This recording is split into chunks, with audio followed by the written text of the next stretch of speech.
Dans cette vidéo, on va parler de gestion des émotions et probablement que c'est un sujet qui est important pour toi si tu as cliqué pour voir cette vidéo.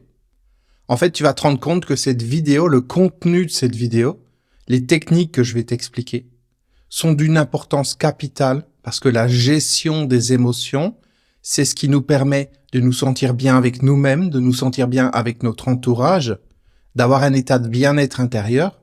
Et si on n'arrive pas à gérer ça, notre quotidien, notre vie, ça peut vite devenir un enfer. Donc, sois bien attentif. Parce qu'encore une fois, ce dont il va être question dans cette vidéo, ce que je vais t'expliquer, les techniques que je vais te donner, sont d'une importance capitale. Alors déjà, pour commencer, qu'est-ce que c'est qu'une émotion? On sait tous ce que ça fait d'avoir une émotion. Là, on va plus parler des émotions qui sont vécues de manière douloureuse, on va dire, ok? On va pas parler des émotions, on est euphorique, on est super content, on est super heureux, etc. Parce qu'a priori, si c'est ton cas, si tu passes ton temps à être super heureux, à être super bien, il y a des chances que t'aies pas cliqué pour voir cette vidéo. Si tu as cliqué pour voir cette vidéo, c'est parce qu'il y a des situations dans ta vie, il y a des moments qui te challenge, des moments où tu sens que les choses ne vont pas comme tu voudrais, tu sens que tu n'arrives pas à gérer les choses correctement, et il y a quelque chose qu'il faudrait que tu fasses. Donc, qu'est-ce que c'est qu'une émotion? Une émotion, ça va être la manifestation dans le corps des pensées. Je pense à quelque chose et suivant l'intensité de ce à quoi je pense, suivant le sujet de ce à quoi je pense, ça va provoquer des émotions en moi. Donc ça va faire que ces pensées vont se manifester dans la dimension physique, parce que les pensées, c'est pas la dimension physique, c'est autre chose. Donc ça va se manifester dans la matière, dans le ressenti, et je vais être impacté dans ma chair par quelque chose qui va me remuer. Ce sont les émotions, ok? Donc je résume, les émotions, c'est la matérialisation dans le corps des pensées. Les pensées, bien souvent, on les voit pas passer parce qu'on peut même passer notre journée à nous dévaloriser, à repenser à des choses qu'on a vécues qui ne sont pas agréables ou à des scénarios qui ne sont pas agréables, de choses qui pourraient se passer. Et bien souvent, ça passe un petit peu en tâche de fond, en trame de fond, un peu comme un antivirus sur notre ordinateur. On le voit pas fonctionner, ou un programme qui cherche des mises à jour. Pourtant, il est toujours là. Eh bien, c'est la même chose pour les pensées. En tout cas, dans la plupart des cas. L'objectif de cette chaîne, c'est d'aller dans la direction du non-mental. Donc, si tu as vu d'autres de mes vidéos, ou si tu en regardes plus tard, tu verras que c'est pas la seule solution qui existe que d'être tout le temps dans le monde des pensées. Mais en tout cas, on va parler de ce cas de figure parce que c'est le cas de figure le plus courant pour la majorité des gens. Ou en tout cas, jusqu'à ce qu'ils découvrent l'univers du non-mental.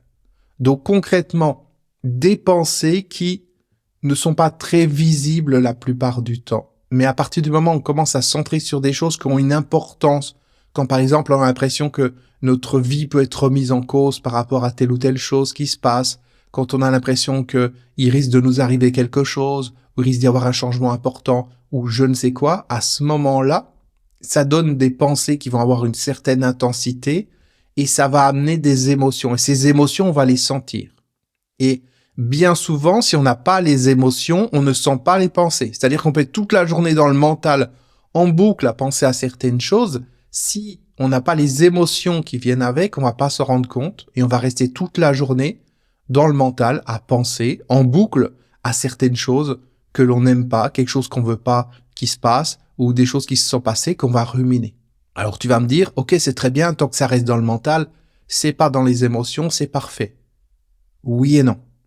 Parce que ça reste dans le mental, ça veut dire que toute la journée, je vais être occupé à penser encore en boucle, comme un hamster qui court comme ça dans sa roue, et c'est très fatigant. C'est très fatigant de devoir tout le temps penser à la même chose, encore. Pourquoi il m'a fait ça? Pourquoi elle a fait ça? Pourquoi il s'est comporté comme ça? Pourquoi elle s'est comportée comme ça? Qu'est-ce qui va se passer? Qu'est-ce qui va m'arriver? Qu'est-ce que je dois faire? Etc., etc. Tu sais, le genre de truc où on tourne comme ça en boucle encore à penser aux mêmes choses. Et ça, même s'il n'y avait pas d'émotion qui était reliée avec ça, ça serait fatigant parce que ça consomme de l'énergie que de nourrir les pensées. Créer des pensées, ça consomme de l'énergie. Des pensées, ça vient pas de nulle part. C'est un processus énergétique. Et ce processus, il consomme de l'énergie de la même manière que quand tu as une voiture pour avancer, que ça soit une voiture thermique ou une voiture électrique, c'est la même chose. Ça va consommer de l'énergie. Il n'y a rien qui va se passer dans ta voiture qui ne consomme pas d'énergie. Tu peux allumer la radio, tu peux allumer la clim, tu peux faire ce que tu veux, même si t'es pas en train de rouler, donc symboliquement, même si je suis pas en train de bouger, d'avancer, que je suis juste en train de penser, c'est un peu comme si j'avais juste la radio d'allumer ou je ne sais quoi, eh bien concrètement, ça consomme de l'énergie. Donc le fait de penser, ça consomme de l'énergie. Et de penser toute la journée, ça consomme énormément d'énergie et après on est beaucoup plus fatigué et surtout ça fait qu'on n'a pas accès à tout un ensemble de processus à l'intérieur de nous, à tout un ensemble de ressources qui sont au-delà du mental. Si le sujet t'intéresse, je t'invite à regarder les autres vidéos de ma chaîne puisqu'il est question de ça dans les autres vidéos. Donc je reviens maintenant aux émotions. Les émotions, à un moment donné, on va les sentir. On va sentir les émotions et le premier point à comprendre quand on sent une émotion, c'est qu'elle va être liée à une pensée. Elle va être liée au fait qu'on a pensé quelque chose. Il s'est passé quelque chose dans notre quotidien et on se dit « Pourquoi la personne a réagi comme ça? Pourquoi elle m'a fait ça? Pourquoi elle m'a dit ça? Pourquoi il s'est passé ceci? Pourquoi cela? Pourquoi cela ?» Ou alors on est en train d'anticiper le futur et d'imaginer tous les scénarios possibles par rapport à une situation qu'on est censé vivre et puis ça nous donne des émotions. Parce qu'on se dit, qu'est-ce qui va se passer? Je dois rencontrer cette personne, ou j'ai un rendez-vous d'affaires, un rendez-vous pour trouver un travail, un entretien d'embauche, un rendez-vous amoureux, etc., etc. Et on est en train d'imaginer tous les scénarios possibles, et intérieurement, ça nous remue, et ça amène des émotions. Ok? Et puis il y a l'autre cas de figure, où je vais me remémorer le passé encore et encore, je vais repenser à des traumatismes, des choses que j'ai vécues, des choses qui ne se sont pas bien passées, et puis je vais essayer de revisiter ça, en y repensant, comme si le fait d'y repenser encore et encore, ça allait résoudre le problème. Comme si le présent pouvait résoudre le passé. Ça, c'est une autre histoire. On le verra à un autre moment. Donc, quand j'ai cette émotion, quand je suis remué émotionnellement, déjà, la première des choses, c'est de prendre un instant pour me poser et prendre conscience qu'il y a une émotion qui est là. Ça peut paraître évident ce que je vais dire, mais c'est pas toujours le cas. Il faut que je prenne conscience que je suis dans l'émotion. Il faut que je prenne conscience qu'il y a cette vague émotionnelle, parce que ça fait une espèce de vague émotionnelle, qu'il y a cette vague émotionnelle qui est là, et que cette vague émotionnelle, elle est en train de me remuer intérieurement. À partir du moment où je prends conscience qu'il y a cette vague émotionnelle, je vais pouvoir jouer avec. Je vais pouvoir ne plus être pris en otage par cette vague émotionnelle, mais être capable de la diriger, être capable de la contrôler, être capable d'interagir avec. Sinon, si je ne suis pas conscient, je deviens la vague émotionnelle, je deviens l'émotion. Et quand je deviens l'émotion me contrôle totalement. Je ne dis pas il y a une émotion de colère à l'intérieur de moi. Non, je vais dire je suis en colère, je suis énervé, je suis fatigué, je suis ceci, je suis cela. Je m'identifie à ce qui se passe à l'intérieur de moi et à partir de là, je n'ai plus de contrôle sur ce qui se passe parce que je suis identifié à ce quelque chose. Pour prendre une métaphore que j'utilise souvent, c'est un peu comme si je suis en train de regarder un film, je suis en train de regarder un film à la télévision, sur Netflix ou je ne sais quoi, c'est assez intense, je suis pris dans l'action et à un moment donné, j'ai peur. J'ai peur pour le personnage principal, il va lui arriver quelque chose parce qu'il est rentré chez lui, il y a quelqu'un qui est rentré chez lui, la porte, tu sais, la serrure était cassée, il rentre comme ça et puis il se dit qu'est-ce qui se passe et t'as quelqu'un qui est caché derrière le placard. Comme ça. Et au moment où il passe, il va lui sauter dessus. Et puis on est là, on est dans l'émotion de l'instant. Tu vois, ça me donne des frissons. On est dans l'émotion de l'instant. Et on est pris dans cette émotion. On vit cette émotion, on est pris en otage par cette émotion. Et à ce moment-là, il faut pouvoir sortir de ça et se rendre compte que c'est juste un film.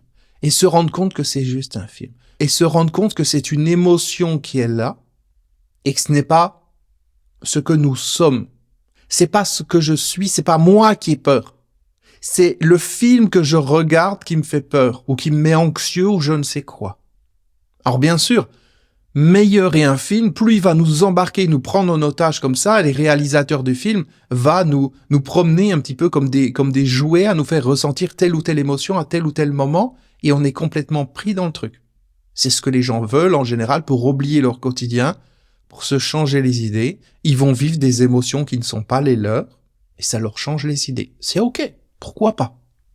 Mais prendre conscience, à un moment donné, que quand il y a une émotion, et là j'en reviens à, entre guillemets, la vraie vie, quand il y a une émotion, l'émotion est là, mais je ne suis pas l'émotion. Je ne suis pas en colère, c'est pas je qui est en colère. C'est la colère qui est là, c'est l'émotion qui est là. D'ailleurs, je ne dis pas mes émotions, je dis les émotions. Il y a des émotions qui sont là.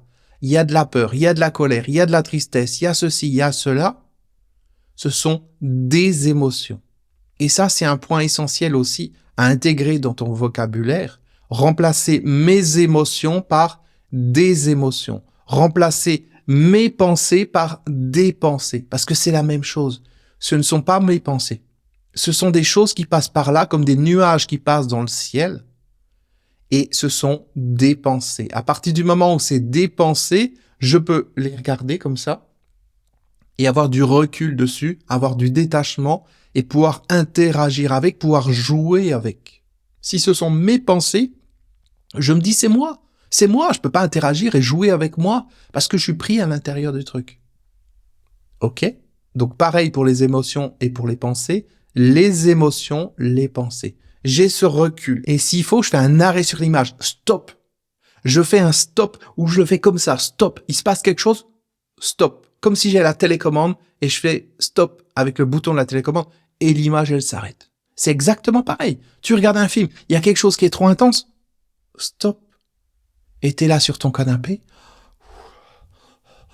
et tu reprends tes esprits. Le monstre, il est dans le film. Il est pas chez toi. Et là déjà, tu souffles un peu. C'est dans le film. Ce n'est pas en toi. Les émotions, c'est la même chose. Tu les sens en toi comme tu sens les émotions qui sont provoquées par le film. C'est pareil. Et c'est pareil dans ta propre vie. Ce ne sont pas tes émotions. Tu ressens en toi quelque chose qui se passe. Tu ressens de l'énervement. Tu n'es pas énervé, tu ressens de l'énervement. Tu vois la différence? Tu sens la différence? C'est hyper important. Donc il y a ce recul. Ok, il y a quelque chose qui est là. Et ce quelque chose qui est là, ce n'est pas moi. Alors tu vas me dire, mais non, mais c'est réel, il m'a dit ça. On se calme. On se calme. Ce qu'a dit une personne, ce qu'a fait une personne, ok, elle l'a dit, elle l'a fait, d'accord. Sauf que, il y a différentes manières de réagir à ce que dit et fait une personne. On peut s'énerver, on peut être calme. Tu casses un verre, une assiette dans la cuisine, tu peux piquer ta crise, t'énerver, hurler. Ou tu peux juste être calme, aller chercher la balayette, tu ramasses les pièces cassées, tu les mets dans la poubelle et on n'en parle plus. Et c'est la même chose pour chaque chose qui se passe. T'as un accident de voiture, c'est pareil. Tu peux être posé tranquillement. Ok, il y a un accident, on fait les papiers, on fait le constat, etc. Et c'est ok. Ou alors tu peux t'énerver. C'est une réaction différente à une même situation.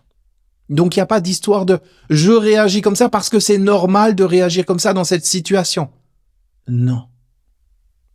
Il y a différentes manières de réagir pour la même situation qui vont du plus extrême d'un côté au plus extrême de l'autre. Quelqu'un dans la rue te tire la langue, quelqu'un se moque de toi ou quoi que ce soit, tu peux t'énerver, tu peux rigoler, tu peux pleurer, tu peux avoir plein de réactions différentes ou tu peux être indifférent aussi. Tu vois? Donc, la manière dont tu réagis à quelque chose, ce n'est pas la seule manière de réagir à quelque chose. Et il faut pas considérer l'émotion comme quelque chose de légitime. En disant, ah ben j'ai réagi comme ça parce que c'est normal, parce qu'il m'a... Calme-toi. C'est une réaction qui s'est produite. Ok. Il y en a d'autres. C'est pas quelque chose de normal, c'est-à-dire c'est pas quelque chose d'automatique. Du style, on marche sur une peau de banane, on glisse, on tombe, voilà, c'est automatique. Non. Là, c'est pas pareil. Je sais pas si l'exemple de la peau de banane est le plus adapté, mais c'est ce qui m'est venu à cet instant. OK? Donc, prendre ce recul. Je réagis de telle manière dans telle situation, d'accord. Mais peut-être, dans la même situation à un autre moment, j'aurais réagi différemment. Je me fais virer de mon travail, je réagis d'une certaine manière. OK. Mais si on m'avait proposé quelques jours avant un autre poste 2 fois mieux payé, et puis j'hésitais à le prendre ou pas, est-ce que le fait que je me fasse virer de mon travail va provoquer la même réaction? Non, ça va pas provoquer la même réaction. Donc c'est pas automatique que quand il se passe quelque chose, je doive réagir d'une certaine manière. Et comment je me sens va dépendre de ce que je vais me dire. C'est-à-dire quand j'ai ces émotions, je vais faire une pause tranquillement. Et je vais dire, à quoi est-ce que j'étais en train de penser? C'est-à-dire, qu'est-ce que j'étais en train de me dire dans ma tête au moment où je prends conscience qu'il y a cette émotion? Et ça peut arriver des moments dans la journée. On a une émotion, on dit, mais non, mais je pensais à rien, je me sens pas bien et tout. On se calme. Pause. On pose comme ça, on fait un stop. À quoi j'étais en train de penser? Quel était le film que j'étais en train de projeter sur l'écran de mon mental? Quel était le film que j'étais en train de projeter à ce moment-là? Je prends conscience de ça parce que bien souvent, c'est en automatique. C'est au-delà de notre niveau de conscience. Parce qu'on est pris ailleurs, ça passe en tâche de fond et on s'en rend pas compte. Là, je me pose, j'arrête tout. J'arrête toutes les autres stimulations et je prends conscience à quoi est-ce que j'étais en train de penser. Et là, tu vas te rendre compte que tu étais en train de te reprojeter un film dramatique que tu as vécu dans le passé et que comme d'habitude, chaque fois qu'il se passe quelque chose comme ça, tu te reprojettes à nouveau ce film, encore et encore, comme un film pourri à la télévision sur Netflix, le pire des films. Et puis tu continues de le regarder, t'es complètement maso. Si je vois quelque chose qui est nul sur Netflix, je vais même pas au bout, je regarde 5 minutes, 10 minutes, ça me saoule et je change de programme. Eh ben les gens, non. Ils vivent un truc qui est pas bien, une expérience désagréable, et ils continuent de la vivre encore. On se calme. Ce n'est pas une obligation de me retaper cette daube, de regarder encore ce film pourri, encore. Ça s'est passé comme ça dans ma vie à un certain moment. D'accord, très bien. Je suis pas obligé de regarder ce film. Donc, premièrement, je prends conscience de quel était le film que j'étais en train de projeter sur l'écran du mental. Il faut pas dire, non, il n'y en avait pas. Si, il y en avait un. Il y en avait un. Mais il faut que je fasse un vrai stop, une pause. Et là, je prends conscience. Quel était le film? C'est pas est-ce qu'il y avait un film? C'est pas une question fermée. Est-ce que oui ou non, il y avait un film? Non, il y avait un film. Si j'ai cette émotion, il y avait un film. Donc, quel est ce film? Quelle est cette image? Qu'est-ce qui se passait? Je prends conscience de ça. Quand je prends conscience, je peux récupérer le contrôle. Ce dont je suis conscient, je le contrôle. En tout cas, je peux le contrôler. Ce dont je ne suis pas conscient me contrôle. Ce dont je ne suis pas conscient me contrôle. Parce que je vais réagir de manière automatique à des choses qui se passent, et comme j'en suis pas conscient, ça me contrôle et j'ai pas le choix. À partir du moment où j'amène de la conscience sur ce qui se passe, j'ai la possibilité de le contrôler. Ça veut pas dire que je vais y arriver du premier coup. Ça veut pas dire qu'il faut pas que je regarde cette vidéo un certain nombre de fois pour bien intégrer les techniques. Et puis revenir dans une semaine ou dans quelques jours, dans quelques mois, où chaque fois que j'aurai des challenges, pour comparer ce que j'ai fait à ce que David Comsi a dit dans cette vidéo, par exemple. OK? Donc, premièrement, ce film mental. Deuxièmement, qu'est-ce que j'étais en train de me dire? Quel était mon dialogue intérieur? Parce qu'au-delà du film mental, il y avait un dialogue intérieur. Tu vas pas y arriver, t'es nul, c'est toujours comme ça, j'en ai marre, etc. Quelles étaient les phrases que tu étais en train de te dire? Et là, c'est pareil. Stop! Je fais ce stop, je fais cette pause où je fais un stop comme ça, on s'en fout, mais j'arrête les choses et je le montre visuellement s'il faut. Stop. Je fais une pause. J'ai la télécommande, je fais une pause. Ok. Qu'est-ce que j'étais en train de me dire?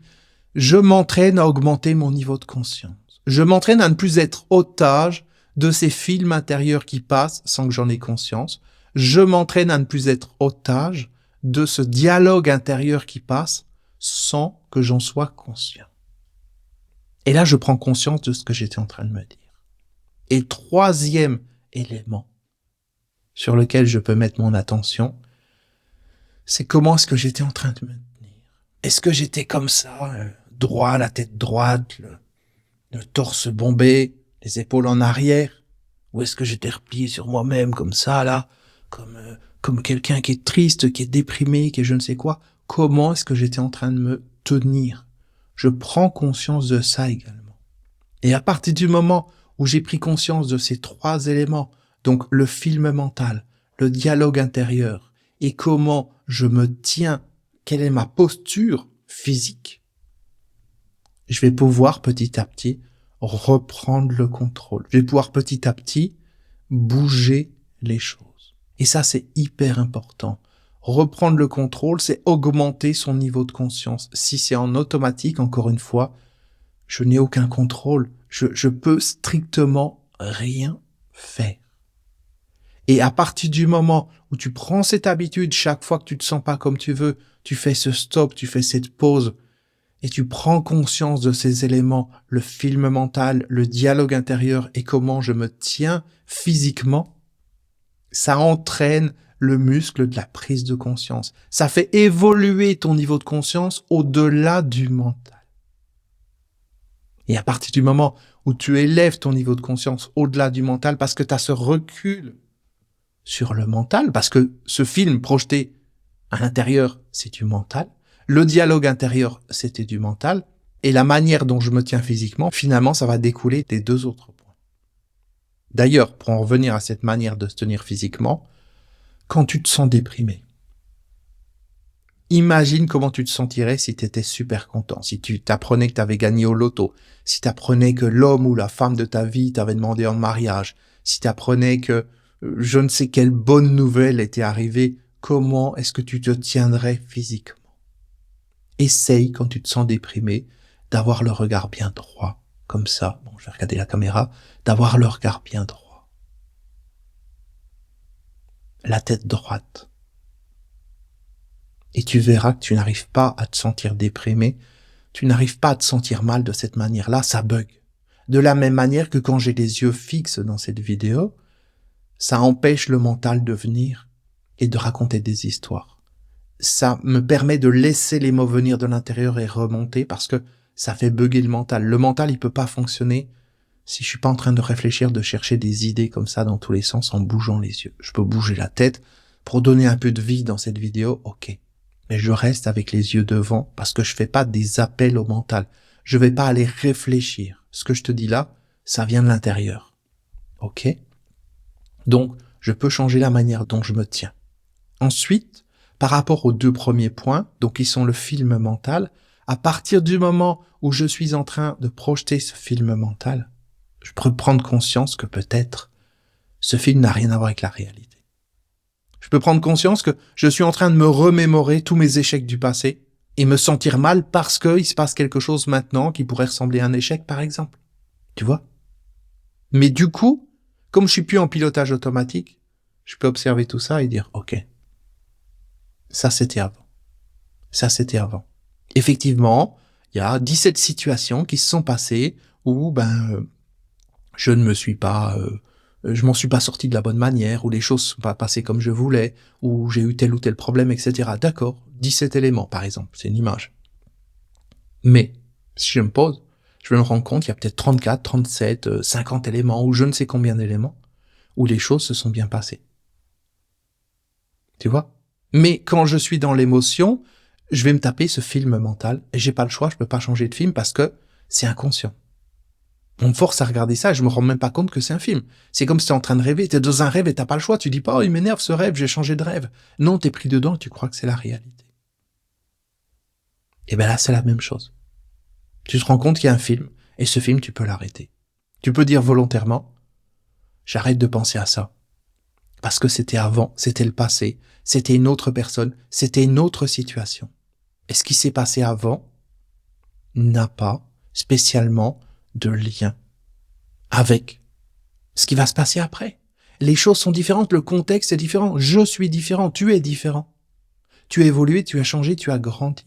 Il y a plein de choses qui sont différentes. Donc, essayer d'imaginer le futur en tenant compte du passé, c'est une énorme erreur. C'est un énorme moyen de faire que notre vie dans le futur soit comme notre vie dans le passé et qu'on va jamais changer.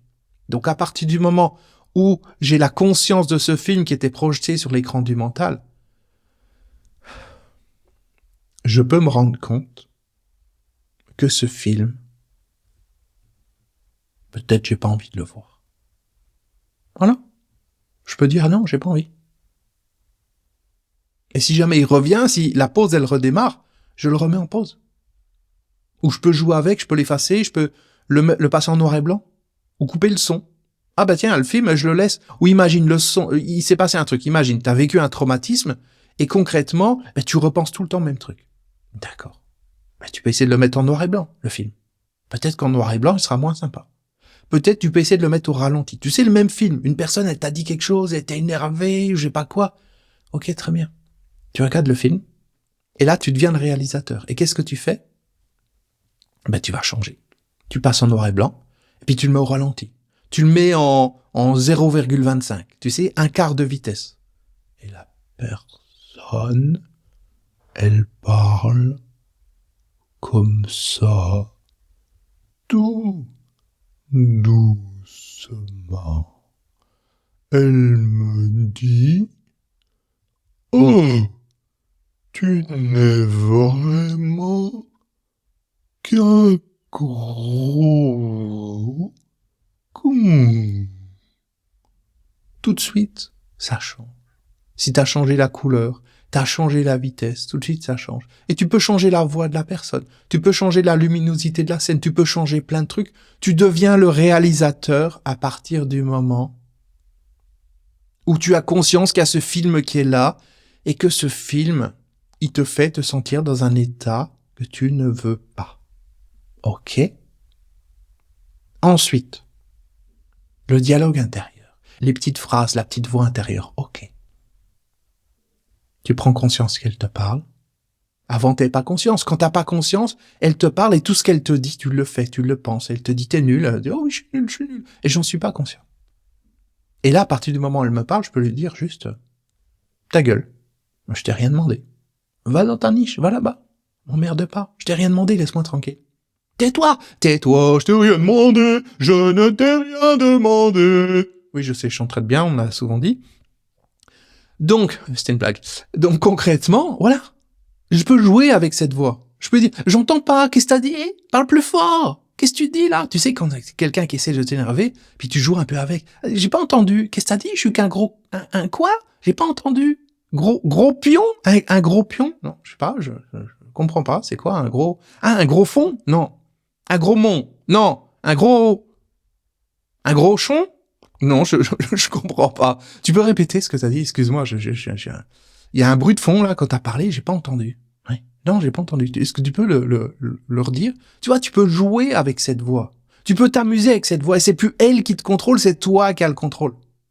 Et tu peux dire, non, mais attends, cette phrase, tu me l'as déjà dit tout à l'heure. Oh, t'es un bavard. T'arrêtes pas de me dire la même chose, là. Ou alors, vas-y, tiens, continue. Tiens, on va compter. Combien de fois t'arrives à me le dire en 20 secondes? Vas-y. Allez, je calcule. Prends ta montre. En 20 secondes, combien de fois t'arrives à me dire cette phrase pourrie que t'es en train de me répéter? Attention, t'es prêt? Top. Et là, tu te rends compte que la petite voix, elle s'arrête. Tous ces schémas automatiques, ils s'arrêtent parce que tu peux jouer avec tout ça. Et c'est absolument génial. Tu deviens le maître de ta vie à partir du moment où tu prends conscience des processus qui sont en train de se passer en toi. Et réécoute tout ce que j'ai dit dans cette vidéo, encore et encore, et ne te contente pas de dire « Oui, c'est bon, j'ai compris, merci David comme si, merci dans les commentaires, oh merci David comme si ». Bien sûr, tu peux aller dans les commentaires me dire « Merci David comme si ». C'est ok. Mais le but, c'est pas juste de me dire merci. Le but, c'est de faire augmenter ton niveau de conscience pour aller au-delà du mental, au-delà des émotions et pouvoir jouer avec ça, pouvoir faire ce que tu veux avec ça, ne plus être pris en otage par ses pensées, par ses émotions. C'est hyper important. Et à partir du moment où tu arrives à agir sur ce film mental, tu arrives à agir sur la petite voix et tu arrives à agir sur comment tu te tiens, ça change beaucoup de choses. Essaye d'être déprimé en te mettant sur un pied, en regardant devant. Essaye de sauter à cloche-pied. Tu verras, ça marche pas. Ça ne marche pas. Essaye de te boucher le nez et puis de dire une phrase stupide 10 fois de suite en même temps que t'es déprimé et tu verras, tu vas rigoler, tu n'y arrives pas. Donc tu peux rayer le disque de ces schémas intérieurs qui reviennent toujours encore. Et pourquoi ces schémas ils viennent? Parce que le mental, il veut se nourrir, il a faim, il veut manger. Et donc concrètement, il va essayer de trouver des trucs qui t'énervent dans ton quotidien, il va essayer de trouver des trucs où tu vas réagir et dès que quand il appuie sur un petit point, ça fait mal, et bien systématiquement, il dit « Oh, je manque d'énergie, là, tiens, je vais appuyer sur le petit bouton », il appuie sur le petit bouton et là tout de suite, tu t'énerves et tout, et tu pars en boucle dans tous les sens. Et là, lui, il est trop content. Oh, il met sa serviette autour du cou, il sort les couverts. « À table, c'est prêt !» Non.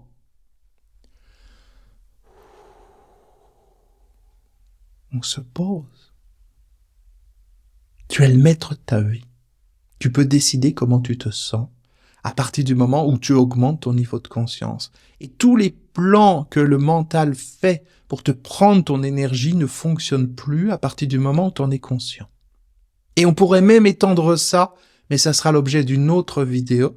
On pourrait même étendre ça aux relations interpersonnelles. Les personnes qui savent sur quel bouton appuyer pour t'énerver, pour te mettre dans tel ou tel état, parce que quand tu es dans tel ou tel état, automatiquement tu t'énerves, tu perds ton énergie et eux ils récupèrent ton énergie. Alors c'est de la mauvaise énergie, enfin c'est récupéré d'une mauvaise manière, ça va les remplir mais de manière artificielle. Mais bon, l'espace d'un instant, ils sont contents. Il y a des gens comme ça, c'est des vampires énergétiques. Et ils savent exactement quoi faire pour te mettre dans tel ou tel état. Donc ça, on le verra dans une autre vidéo. D'ailleurs, si ça t'intéresse que je fasse une vidéo là-dessus, mets-moi-le dans les commentaires sous cette vidéo. Ça me permettra de m'en souvenir, ok? Et puis sache également que ce sujet sur la gestion des émotions, les techniques pour gérer les émotions, là, j'ai envie de dire, on a fait à peu près la moitié du chemin. Il y a une deuxième vidéo qui est tout aussi importante, dans laquelle je vais parler de la vague émotionnelle. C'est quelque chose de gigantesque. Et ça sera l'objet donc d'une prochaine vidéo, peut-être même la prochaine vidéo, je ne sais pas. Donc pense à t'abonner à la chaîne si c'est pas fait, active les notifications, et puis tu auras bientôt la deuxième partie, je sais pas, on l'appellera peut-être la vague émotionnelle, quelque chose comme ça, et tu verras que ça va venir totalement compléter cette première partie, mais qu'il y a déjà énormément de choses à faire avec cette première partie. Et qu'au fur et à mesure que tu travailles sur le contenu de cette première partie, ça va augmenter ton niveau de conscience. Et quand ça augmente ton niveau de conscience, tu n'es plus pris en otage par le mental. Et petit à petit, tu vas pouvoir prendre ce recul par rapport au mental. Et c'est ça qui te permettra, ou en tout cas qui préparera le chemin à la découverte du non-mental, ce qui est l'objectif de cette chaîne YouTube. Je te remercie d'avoir regardé cette vidéo jusqu'à la fin. Si elle t'a apporté quelque chose, pense à me mettre un énorme like, mets-moi un commentaire, mets dans les commentaires ce que tu as aimé le plus, ou mets dans les commentaires ce que ça t'a apporté, ou ce que tu veux. Ça permettra à YouTube de dire « Génial, il y a de la valeur dans cette vidéo, on va la recommander à d'autres personnes. » Parce qu'on est d'accord, il y a plein de gens qui auraient besoin de connaître ces techniques.